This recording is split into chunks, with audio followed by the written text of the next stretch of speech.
Hi there, how are you doing? This is Ash from Fetch Profits. If you were thinking of running Meta ads or Facebook ads, then you need to think of at least 10 different things to ensure that you don't do the mistakes that most businesses end up doing. I've been in business for 18 plus years and I've seen several businesses doing all of these mistakes or some of these mistakes. I don't want you to actually go there and waste your marketing dollars on doing these mistakes consistently and make a horror story of yourself when it comes to Meta ads.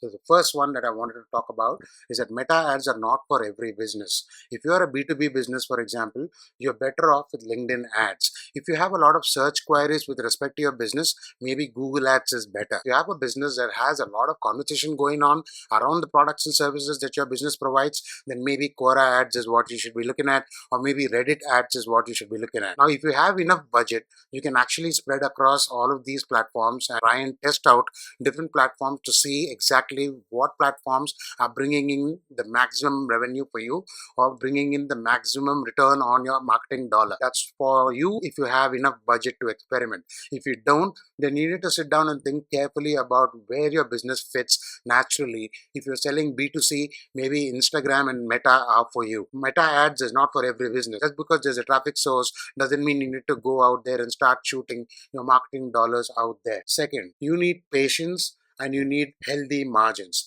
What you're looking at on the screen is an example of a drop shipping store. Your margins are limited. Now, let's assume that you're running a drop shipping store and you have limited margins there. Then maybe Facebook ads is not the best fit for you because it takes money to run ads, takes money to get your returns on marketing dollars. So that means if your margins are limited, then maybe you should not be thinking about ads at all. That's when you should probably be focusing on content marketing, email marketing, SMS marketing, social media, and all of the other organic marketing channels. Think about the average ticket size of your products.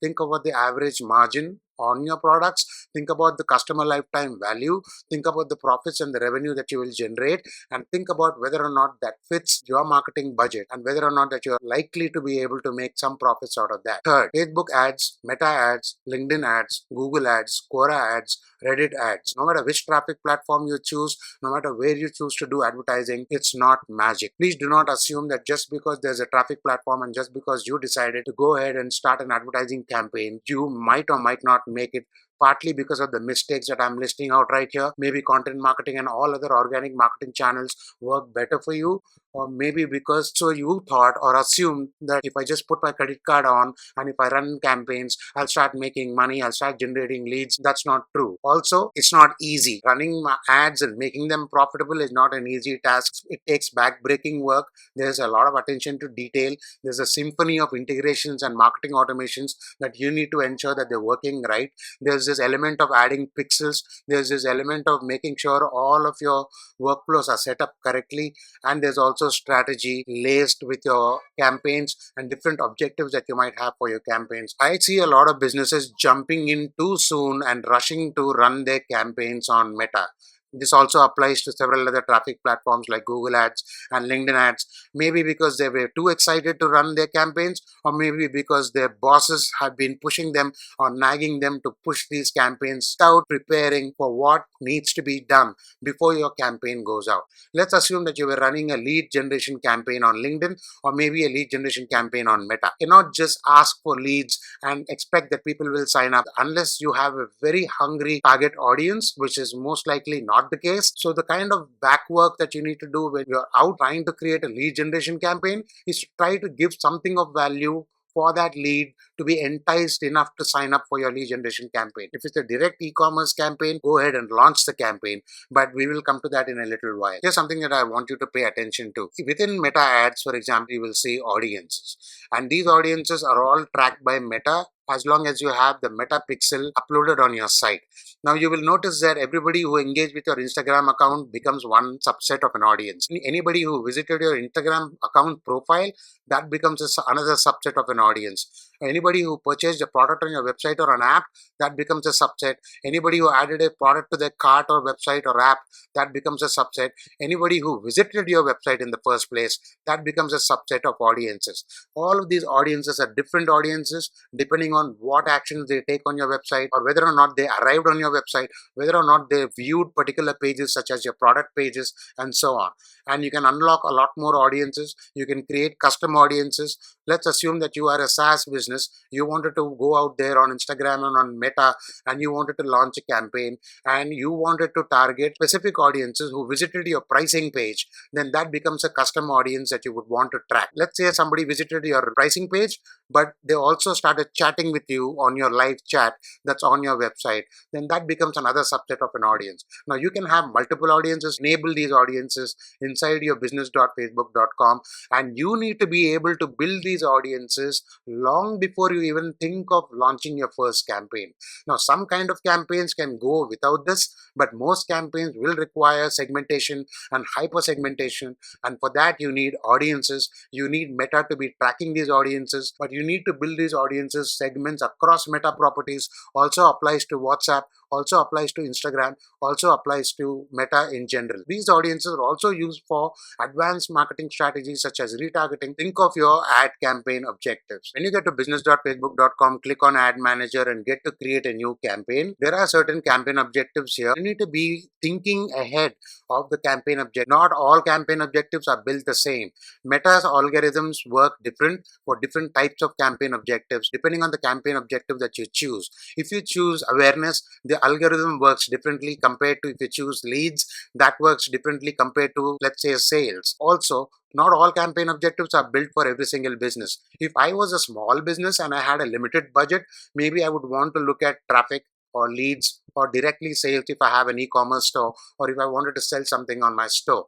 And while I'm doing all this, remember that you have to keep building your audiences again, such as people who saw my ads, people who saw my videos, people who saw my videos 3/4 of the time, people who were engaged 100% of the time on my videos, people who clicked on my ads, came to my website, checked out my website, came to my landing page, which we'll get to in a while, and did not take any action, or people who came to the landing page, downloaded a coupon, but did not go ahead and make a purchase. So these are the audiences that you will create, and those are the audiences that you can specifically target if you wanted to. Build all sorts of marketing automations, workflows, segmented SMSs, segmented emails that we'll get to in a while. Carve out a part of your monthly budget for what is called as retargeting.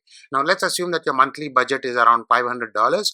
Then you would want to keep aside $150 to $200 for retargeting alone. These are hyper specific audiences that already know you by brand. They've come and visited your website. They probably read a blog post. They checked you out on social media. And if that is the case, then you would want to run hyper targeted retargeting campaigns for them. You can run retargeting campaigns right here, business.facebook.com, or you can run your retargeting campaigns on third-party platforms such as AdRoll, which I can talk to you about. If you're interested, please do let me know in the comments below. Here's the more important part. Having people go to a particular product page, if you're on Shopify or on WordPress or WooCommerce, and you're having people to go ahead and make a purchase, if that's the campaign you're running, you would want them to go as landing pages and sales funnels. Here on the screen, you're looking at an example of a sales funnel. If you click on Get Started for free, this is a sample sales funnel. You will be able to have people sign up. And because this is free, then this itself is enough incentive for people to go ahead and try their ideal target audience for the campaign that you're running. Let's assume you're having them go and purchase your product such as whey protein over here. Please understand that not everybody will click on buy now and buy immediately. And for that reason, you might want to have an email opt-in form here and give away something like a discount coupon, for example, and have them sign up for the discount coupon. In exchange, they'll get email or an SMS or both. And that's when they will click on a button, come back to this particular web page or product page, and that's when they purchase. Let's assume they don't purchase. Then I'm assuming that you built up a proper segmented audience using your email list or using audiences in Meta. You will be able to do a retargeting campaign, having them come back with a proper discount coupon and make a purchase. Or have a sales funnel which goes something like this, where you just saw this particular page where it says True Power Whey Protein, and let's assume they did click on buy now. Then you also have further advanced strategies such as sales funnels, where you're also inserting what is called as an upsell or a cross sell. This is how that will look like. You're making a one-time offer of $18 a piece instead of the regular $32, and they might just want to click on this and add on. And this is where the average transaction value goes up for your ad, and this is how you increase the lifetime value of your customers. Now you can build several different sales funnels and landing pages. If you're on WordPress, by using cart flows or by using funnel kit, for example. Or if you wanted a completely different third-party tool, you could use tools like Instapage, Unbounce, or Lead Pages, and have landing pages or have sales funnels built so that you can make your marketing dollar work harder, not just depend on the chance that somebody is going to click on your ad, get to your e-commerce store and make a purchase on that store. And each of these landing pages and sales funnels are custom created for each of the campaigns that you're running on Meta or any other traffic platform, where that message is communicated starting from the ad and your creative assets, and they go all the way to the sales page or checkout. And that sales page and checkout might not happen just by clicking on your ad and getting to your website.